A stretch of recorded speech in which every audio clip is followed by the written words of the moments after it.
Good morning, dear students. How are you? Good. How are the classes going on? Do you like them? Okay. In the last class, you learned the uses of the prefixes and also you learned two sounds.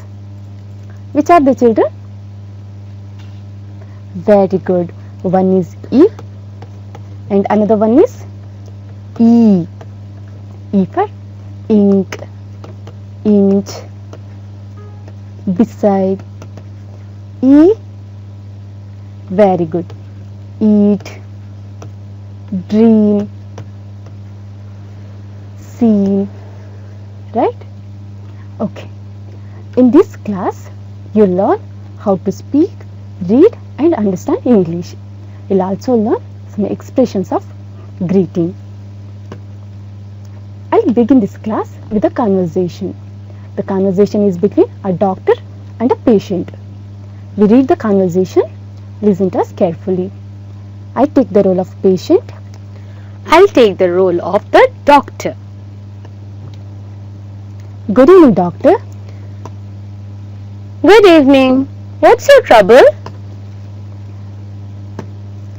I haven't been well for the last 2 days. I have a pain in the stomach. I'll examine you.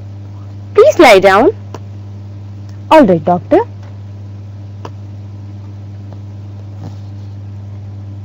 In this conversation, a patient and a doctor greeted each other. How did the patient greet the doctor? How did he greet? Correct. Good evening, doctor. How did doctor greet the patient? Correct. Good evening. So what was the expression of greeting?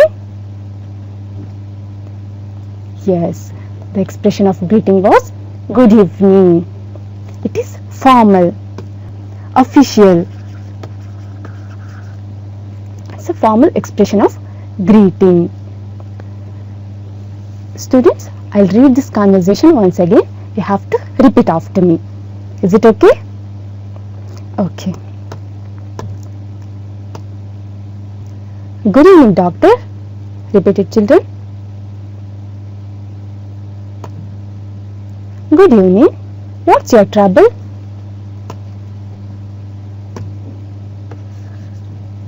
I haven't been well for the last 2 days.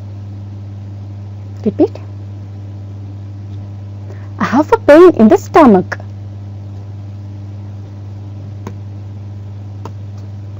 I'll examine you. Please lay down.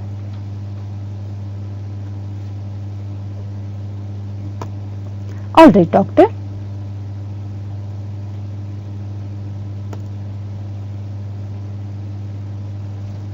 Okay, children.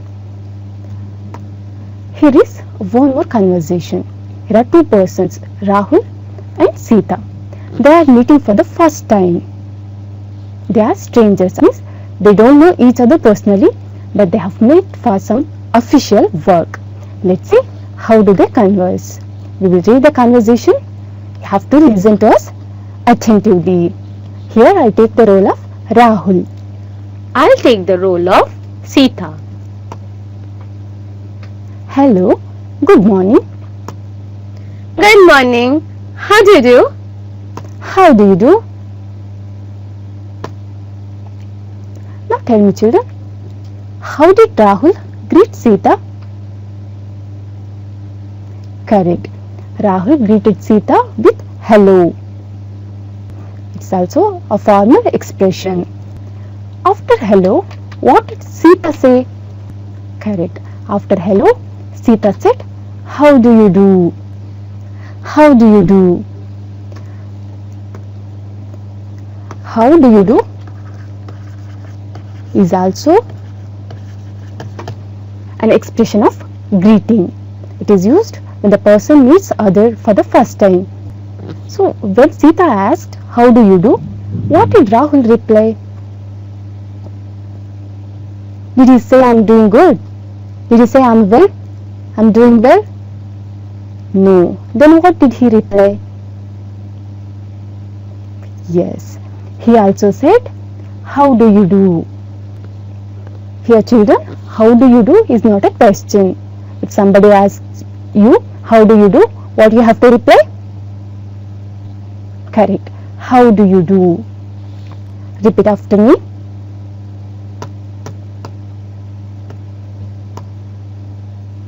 Hello, good morning.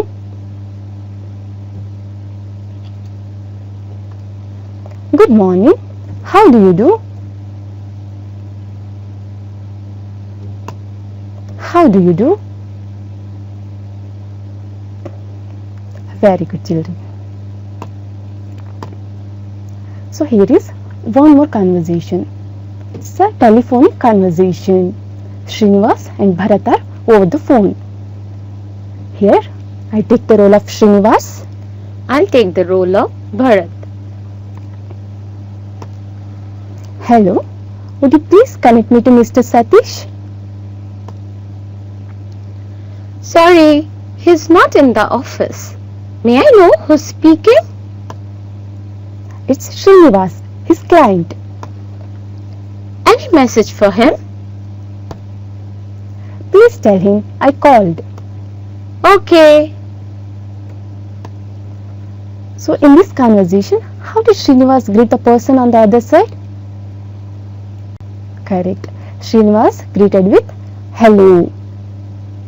You have to repeat after me. Hello, would you please connect me to Mr. Satish?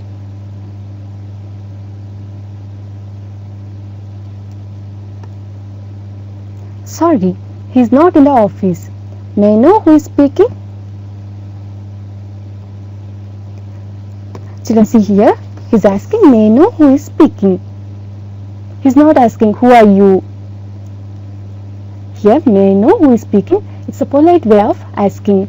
May I know, could you please tell me your name? All these are a polite way of asking questions.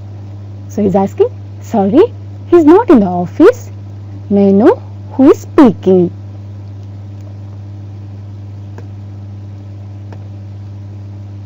It's Srinivas, his client. Repeat it.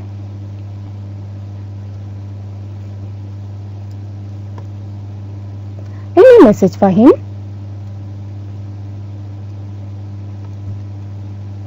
Please tell him I called.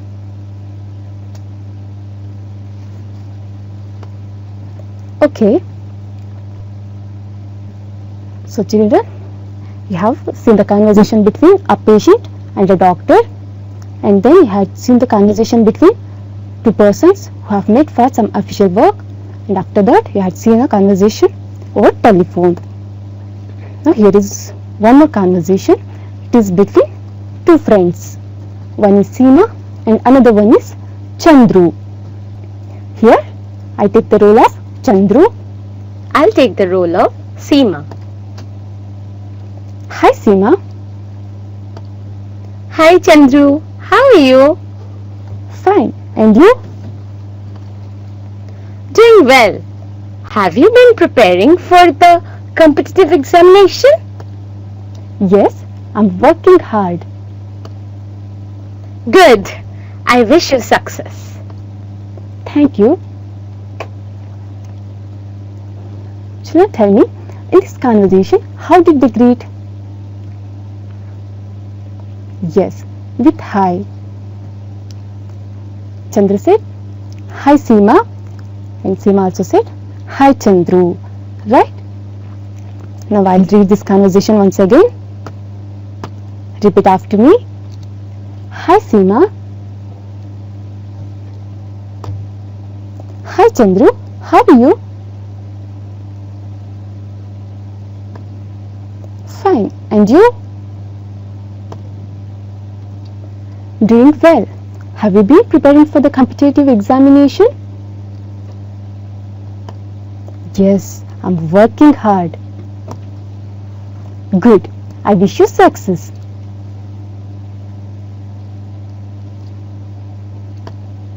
Thank you.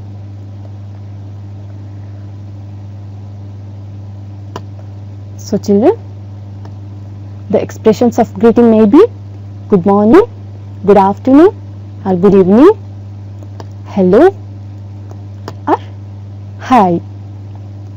The expressions good morning, good afternoon and good evening are used to greet officers, teachers, etc. For formal greeting, we use all these.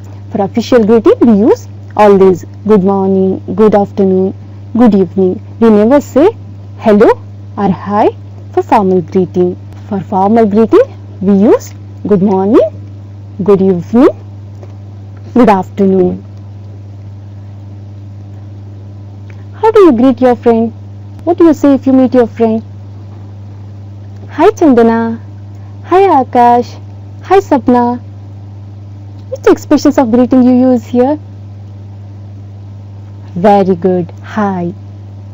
Hi and hello are used to greet friends, relatives and persons of the same age. Children, in second conversation, in the conversation between Rahul and Sita, how did they greet? Yes, with hello. Right? So, hello is used to greet strangers. So, hi and hello are used for informal greeting. Good morning, good afternoon, good evening is used for formal greeting, and hello, hi are used for informal greeting.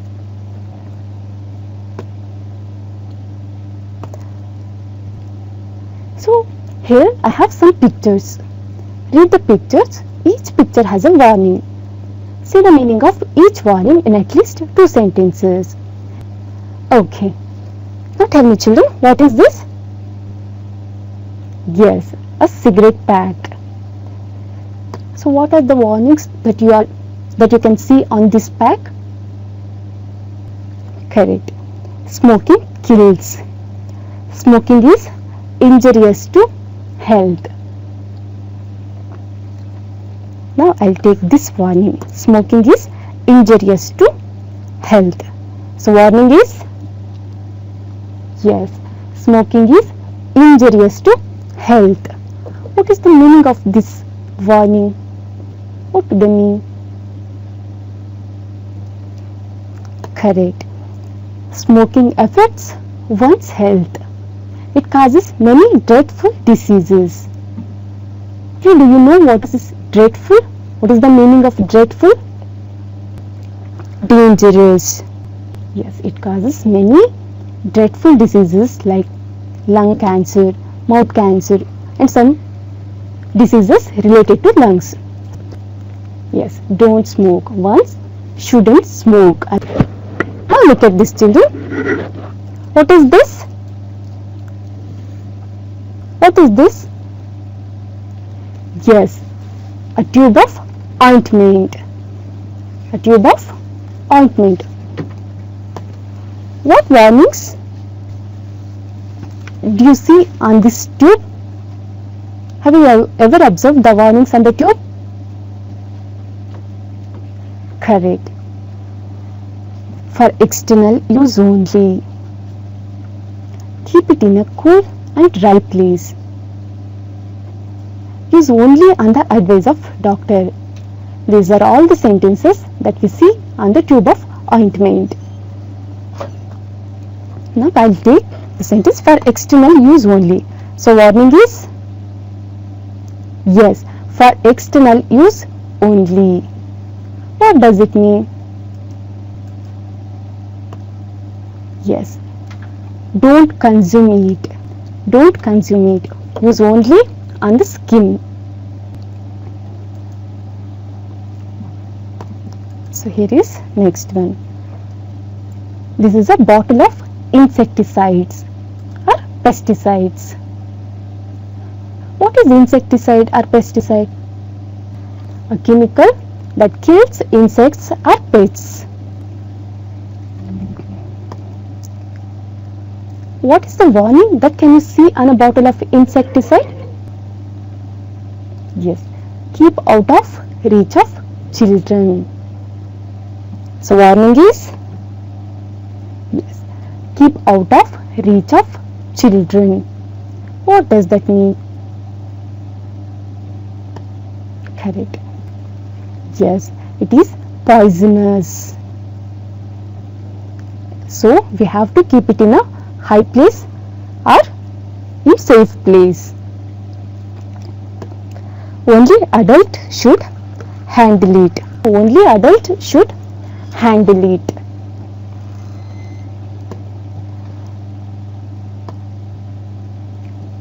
Here is one more.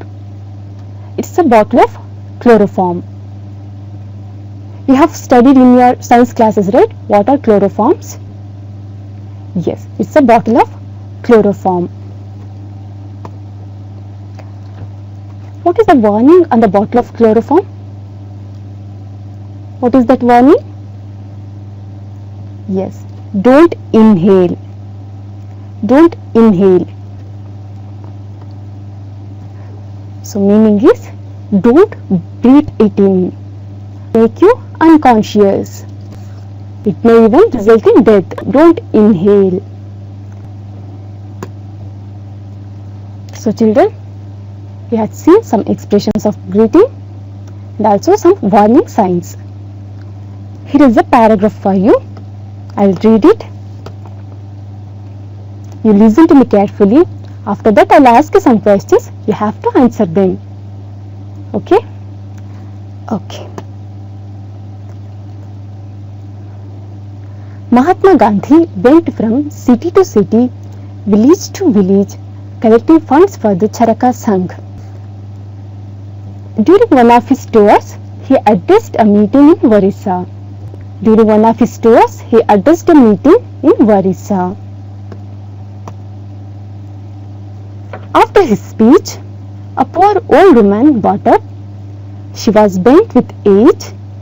Her hair was grey and her clothes were in tatters. Her hair was grey and her clothes were in tatters. The volunteers tried to stop her, but she fought her way to the place where Gandhiji was sitting. I must see him, she insisted, and going up to Gandhiji, touched his feet. Then from the folds of her sari, she brought out a copper coin and placed at his feet. Gandhiji picked up the copper coin and put it away carefully. The Charaka Sangh funds were under the charge of Jamnalal Bajaj. He asked Gandhiji for the coin, but Gandhiji refused. I keep checks worth thousands of rupees for the Charaka Sangh, Jamnalal Bajaj said laughingly. Yet you won't trust me with a copper coin?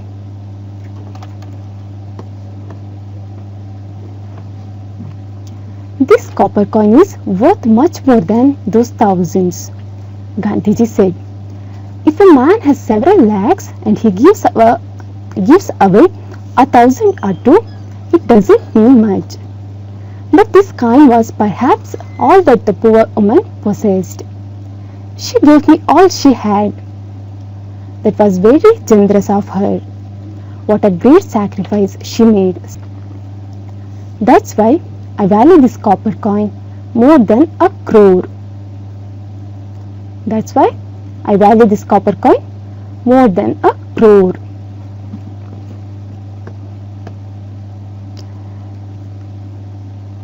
So children, Mahatma Gandhi went from city to city, village to village, collecting funds for the Charaka Sangh. During one of his tours, he addressed a meeting in Orissa. After his speech, a poor old woman got up. She was bent with age. Her hair was grey and her clothes were in tatters. The volunteers tried to stop her, but she fought her way to the place where Gandhiji was sitting. I must see him, she insisted, and going up to Gandhiji, touched his feet. Then from the folds of her sari, she brought out a copper coin and placed at his feet. Gandhiji picked up the copper coin and put it away carefully. Charaka Sangh funds were under the charge of Jamnalal Bajaj. He asked Gandhiji for the coin, but Gandhiji refused. I keep checks worth thousands of rupees for the Charaka Sangh. Jamnalal Bajaj said laughingly, "Yet you won't trust me with a copper coin?" "This copper coin is worth much more than those thousands," Gandhiji said. "If a man has several lakhs and he gives away 1,000 or two, it doesn't mean much. But this coin was perhaps all that the poor woman possessed. She gave me all she had. That was very generous of her. What a great sacrifice she made. That's why I value this copper coin more than a crore." Now answer the questions. So for first question, I'll give you 4 options. You have to choose the correct answer. This passage is about, your options are, option A, collecting funds for Charaka Sangh. Option B, Mahatma Gandhi's role in struggle for independence. Option C, generosity of a woman. Option D, importance of money. Now tell me children, which is the correct answer? Yes, very good. Answer is generosity of a woman. This is also a correct answer, but the more focus is on the generosity of the woman. So this is not perfect answer. So this passage is about generosity of a woman. Next question. Pick up the words or phrases that describe the woman. Bent with age. And then? Yes, correct. Grey hair. And then? Clothes were in tatters. And what was the answer for last question? Yes, generosity of the woman. So we use the word generosity to describe the woman, right?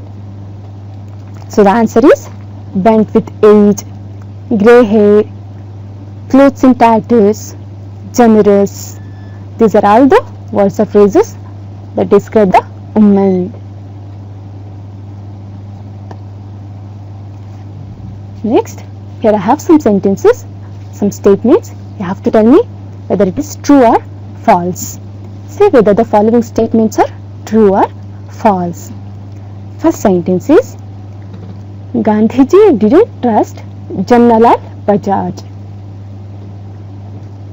Tell me children, it's true or false? This statement? Yes, false. Gandhiji did not trust Jamnalal Bajaj. It's a false statement. Next is, Gandhiji was touched by the woman's gift. Gandhiji was touched by the woman's gift. Yes, true. Gandhiji was touched by the woman's gift. Next statement is, the woman had made a great sacrifice. The woman had made a great sacrifice. Is it true or false? Yes, it's true. This statement is true. Next is, the volunteers allowed her to meet Gandhiji. The volunteers allowed her to meet Gandhiji. Then this statement is, yes, false. Gandhiji touched the woman's feet. Gandhiji touched the woman's feet. Did women touch the Gandhiji's feet, or Gandhiji touched woman's feet? Yes, woman touched Gandhiji's feet. So then this statement is wrong. It's a false statement. Woman touched Gandhiji's feet. not Gandhiji touched the woman's feet.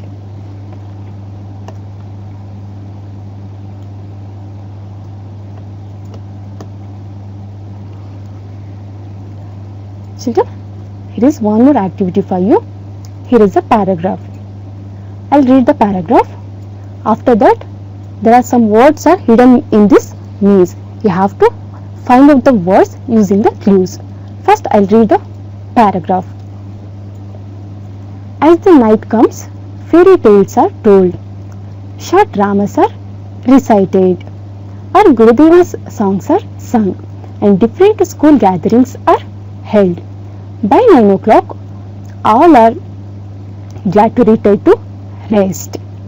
And again, the choristers go round the ashram singing their last evening hymn. There can be no question as to the happiness of the life of our boys. Their faces tell the story of their joy and their freedom. There is no freer life in India than the life of our children in Shantiniketan.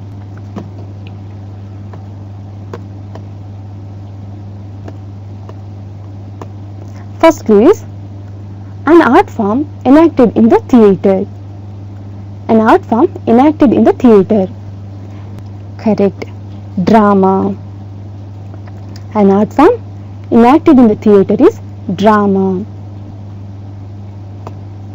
Next is to be happy because of something. To be happy because of something.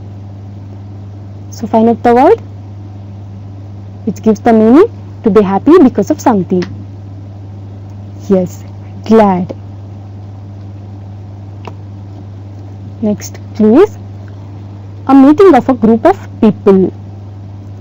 A meeting of a group of people.